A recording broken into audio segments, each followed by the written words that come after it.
मेरे पिता नौकरी से रिटायर हो चुके थे। उनकी कोई दूसरी औलाद भी नहीं थी, इसलिए मेरा पालन पोषण बहुत ही लाड़ प्यार से हुआ था। पढ़ाई लिखाई में भी मैं बहुत ही होशियार थी। डांस सीखने का भी मुझे शौक था। मैं कद काठी में अच्छी और रूप रंग में भी खूबसूरत थी। एक बार शहर में डांस का कंपटीशन था, मैंने भी उसमें हिस्सा ले लिया और मैं उसे जीत भी गई।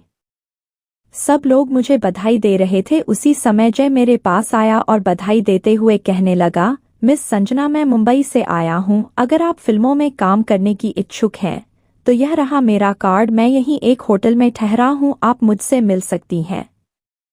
मेरे मन में फिल्मी हीरोइन बनने के ख्वाब पहले से ही करवट ले रहे थे। मैंने सोचा भी नहीं था कि फिल्मों में जाने का मौका मुझे इतनी जल्दी मिल जाएगा। मैं रात भर जय का कार्ड लेकर सोती रही। अगले दिन दोपहर होते होते ही मैं उस होटल में पहुंच गई। जय ने मुझसे पूछा, क्या लेंगी, ठंडा या गर्म? मैंने कहा, ठंडा लूंगी। जय ने वेटर को ठंडा लाने का ऑर्डर दिया। इस बीच उसने मुझको कई एंगल से देखा। जय ने मेरी आंखों में देखते हुए कहा, मिस संजना, मैं यहाँ पर फिल्मों के लिए नए चेहरे की तलाश में आया हूँ। लेकिन मुश्किल यह है कि मैं जहाँ भी जाता हूँ वहाँ नए चेहरों की भीड़ लग जाती है। मैं हर किसी को तो हीरोइन बना नहीं सकता। जिसमें टैलेंट होगा वही तो फिल्मों में आ सकेगी। तभी मैंने शर्माते हुए जय से पूछा, मेरे बारे में आपकी क्या राय है? जय ने कहा, तुम्हारा गोरा भूरा भरा हुआ बदन है, फिगर अच्छा है, तुम्हारे मुस्कुराने पर गालों में जो यह गड्ढे बनते हैं वे भी लाजवाब है। डांस में तो तुम होशियार हो ही। रही एक्टिंग की बात तो एक्टिंग ट्रेनिंग ज्वाइन करवा दूंगा। जय को लगा कि चिड़िया फंस रही है। उसने मेरी ओर देखते हुए फिर कहा, मिस संजना, आप बस मुझ पर भरोसा रखो। मैं आज रात को मुंबई जा रहा हूँ। 2 दिन बाद मेरे इस पते पर आ जाना। साथ में कोई ज्यादा सामान लाने की जरूरत नहीं है, वहाँ मैं सारा इंतजाम कर दूंगा। अभी अपने घर परिवार या फिर यार दोस्तों को भी मत बताना। मेरे ऊपर जय की बातों का जादू इस तरह हुआ कि मैं सब कुछ भूल गई। मैं अभी से अपने आप को फिल्मी हीरोइन समझने लगी थी। मैंने मन ही मन तय किया कि मैं मुंबई जरूर जाऊंगी। रही बात माँ बाप की, तो ढेर सारी दौलत आने के बाद सब ठीक हो जाएगा। आज जय को गए हुए चौथा दिन हो चुका था। मैंने चुपचाप मुंबई जाने की तैयारी कर ली। स्टेशन पर पहुंचते ही मैंने जय को फोन कर दिया कि मैं सुबह की गाड़ी से मुंबई आ रही हूं। जय ने मुझे स्टेशन पर मिलने के लिए कहा। मैं पहली बार मुंबई जा रही थी। स्टेशन पर उतरते ही मुझे जय मिल गया। स्टेशन के बाहर निकलते ही जय ने मुझको कार में बैठाया और कार तेजी से चल दी। जय मुझको एक आलीशान बंगले में ले गया। मेरी आंखें भी उस बंगले को देखकर चौंक गई। जय ने कहा, मिस संजना, आप थकी हुई हैं, नहा धोकर आराम कर लीजिए, मैं शाम को आऊंगा।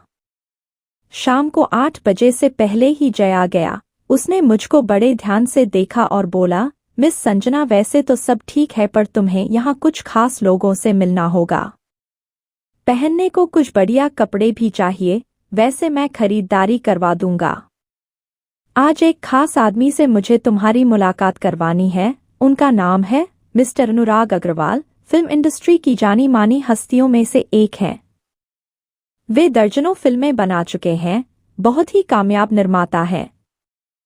जय ने संजना को गाड़ी में बैठाया और थोड़ी ही देर में हम समुद्र किनारे बने होटल में जा पहुंचे। अनुराग अग्रवाल वहां पहले से मौजूद थे। जय ने मेरा परिचय उनसे करवाया। अनुराग मुझको देखकर बहुत खुश हुआ। एक अनछुई कली उसे मिलने वाली थी। अनुराग ने जय से कहा, क्या लेंगे, ठंडा या गर्म? जय ने कहा, कल की होने वाली हीरोइन हमारे सामने है, आज तो कुछ यादगार पार्टी हो जाए। आज का मीनू मिस संजना की पसंद का होगा। मैंने केवल ठंडा पीने के लिए कहा। ठीक है, आज हम भी मिस संजना की पसंद की ही ड्रिंक लेंगे। अनुराग ने वेटर को सॉफ्ट ड्रिंक लाने को कहा। थोड़ी ही देर में वेटर ने टेबल पर ड्रिंक सजा दिया। जय ने गिलास में ड्रिंक डालते हुए कहा, मिस संजना, यह फिल्मी दुनिया है, यहाँ कुछ दिखावा करना ही पड़ता है। सामने देखो फिल्मी हस्तियां बैठी हुई है, अपना मनोरंजन तो कर रही हैं, साथ ही अपने हाव भाव से दूसरों को भी लुभा रही हैं। मैंने एक बार फिर होटल में उनते हुए मादक माहौल को देखा। वहां की बातचीत और हवा में एक अजीब सी गंध तैर रही थी। हम तीनों लोग ठंडा पीने लगे। इसी बीच जय ने मेरे गिलास में एक पुड़िया घोल दी जिसे मैं नहीं देख पाई थी। अनुराग ने मुझको तिरछी नजरों से देखा और कहा, मिस संजना, हम लोग फिल्मों में करोड़ों रुपए लगाते हैं, किसी नए कलाकार को लेने में रिस्क होता है, बेडरूम सीन भी लेने पड़ते हैं, अगर नया हीरो सीन को करने में शर्मा गया तो हमारा बहुत नुकसान होता है, इसलिए हम बहुत सोच समझकर किसी नए हीरो को लेते हैं। मैंने सोचा मुश्किल से मुझे यह मौका मिला है, अगर अपने भरोसे से मैंने इन्हें नहीं जीता तो काम नहीं बनेगा। अचानक मुझको अपना सिर भारी सा लगने लगा और जगमगाती रोशनी नाचती सी दिखने लगी। मैंने जैसे कहा, मेरा सिर चकरा रहा है, मुझे नींद आ रही है, मैं अब बैठी नहीं सकूंगी। जय ने अनुराग की ओर देखा और कहा, चलो हम लोग चलते हैं, कल स्क्रिप्ट पर चर्चा करेंगे। जय ने मुझको सहारा दिया और होटल के बाहर खड़ी कार तक लाया। मुझ पर उस पुड़िया का पूरा असर हो चुका था। मुझको साथ लेकर जय अनुराग के साथ कार में बैठ गया। वे गाड़ी को सीधे एक कोठी पर ले गए। मैं पूरी तरह नींद में थी। सुबह जब मेरी नींद खुली तो मेरा बदन दर्द के मारे फटा जा रहा था। मैं समझ गई कि मेरे साथ धोखा हो गया है। अब पछताने के सिवा मैं कर भी क्या सकती थी। घर तो वापस जाने से रही। मैं तकिए में मुंह छिपाकर रोती रही। शाम होते ही मिस्टर अनुराग दोबारा मेरे कमरे में आए और कहा, हेलो संजना, कैसी हो? तुम्हारे लिए जल्द ही एक फिल्म शुरू कर रहा हूं। फिल्म के फाइनेंसर मुकेश मेहरा भाई आए थे, सभी बातें तय हो गई हैं। चलो मैं तुम्हें कुछ खरीदारी करवा देता हूं। हमारी नई हीरोइन जल्द ही बुलंदियों को छूने वाली है। मैं बेमन से उठी। मुझे फिल्म में हीरोइन बनने का सपना बार बार खींच रहा था। मैंने जय के बारे में पूछा तो अनुराग ने कहा कि वह फिल्म की लोकेशन देखने बाहर गया है। इस फिल्म की शूटिंग विदेशों में भी होगी। और मैं जब रात को वापस लौटी तो मेरे पास नए फैशन के कपड़े थे। मैं अपने आप को फिल्मी हीरोइन समझने लगी थी। इसी तरह अनुराग के साथ पूरा महीना निकल गया। मैं रोज रात को अनुराग के साथ सोती। एक दिन अनुराग ने मुझसे कहा, संजना, मैं फिल्म के सिलसिले में बाहर जा रहा हूँ। इस बीच मुकेश मेहरा भाई आएंगे, वही तुम्हें फिल्मी ट्रेनिंग भी दिलवाएंगे। मेरे लौटने पर फिल्म का भव्य मुहूर्त होगा। मुकेश मेहरा भी मुझको फिल्मी ख्वाब दिखाते रहे। इस बीच ना तो जय लोकेशन देखकर लौटा और ना ही अनुराग विदेश से। जो खेल जय मेरे साथ खेलता रहा था वही खेल मुकेश मेहरा ने भी खेला।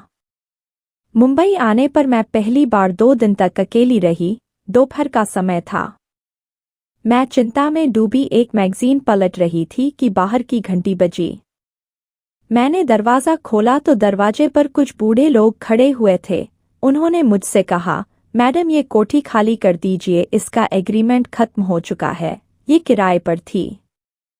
अब मैं कहाँ जाऊँ, यहाँ तो मेरा कोई भी नहीं है। मिस्टर अनुराग और मुकेश मेहरा भाई को आ जाने दीजिए। अनुराग और मुकेश मेहरा अब कभी नहीं आएंगे।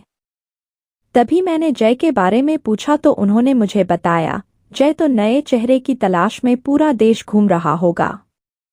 मैंने उनसे कहा, देखिए, मुझे कुछ तो समय दीजिए, यहाँ मेरा कोई नहीं है, अपना कुछ इंतजाम करती हूँ, आपकी बड़ी मेहरबानी होगी। वो मेरी बात मान गए और उन्होंने मुझे 1 दिन का समय दे दिया और कहा, कल हम इसी समय आएंगे, अगर यहाँ से नहीं जाओगी तो धक्के मारकर तुम्हें बाहर निकाल देंगे। यह मुंबई है, मुंबई, ध्यान रखना मैडम। मेरे पैरों से तो मानो जमीन खिसक गई थी। मुझे ध्यान आया कि इस बीच मिस सोनिया से मेरी मुलाकात हुई थी। उसने कहा था कि जब जरूरत हो मुझे याद करना। सोनिया का कार्ड मेरे पर्स में था। मैंने फोन किया और कहा, मैं संजना बोल रही हूँ। उन्होंने मुझे पहचान लिया और जवाब दिया, ओ संजना, कैसी हो? बोलो, क्या बात है? मैंने रोते रोते फोन पर सारी बात बता दी। सोनिया जी ने कहा, मैं जानती थी कि एक दिन तुम्हारे साथ भी वही होगा जो मेरे साथ हुआ था। यह अच्छे भले घर की लड़कियों को फिल्मी दुनिया के ख्वाब दिखाते हैं। तुम्हारी तरह मैं भी इनके चुंगल में फंस गई थी। हीरोइन तो नहीं बन सकी लेकिन कॉल गर्ल जरूर बन गई हूँ। मैंने जय के साथ तुम्हें पहली बार ही देखा था, तभी मैं समझ गई थी मुझे भी जय हीरोइन बनाने के लिए लाया था। अब मैं ना घर की रही ना घाट की, तू ऐसा कर मेरे पास आ जा और मेरी रूम पार्टनर बन जा। शाम को मुझे कहीं निकलना है, फोन पर फोन आते हैं, तू समझ गई ना, फिल्मी सेटिंग पर चलना है। मेरी और तुम्हारी जैसी ना जाने कितनी ही लड़कियां इस माया नगरी में आ गई और कितनी ही आने वाली हैं। यह सिलसिला पता नहीं कब रुकेगा, कहाँ नहीं जा सकता।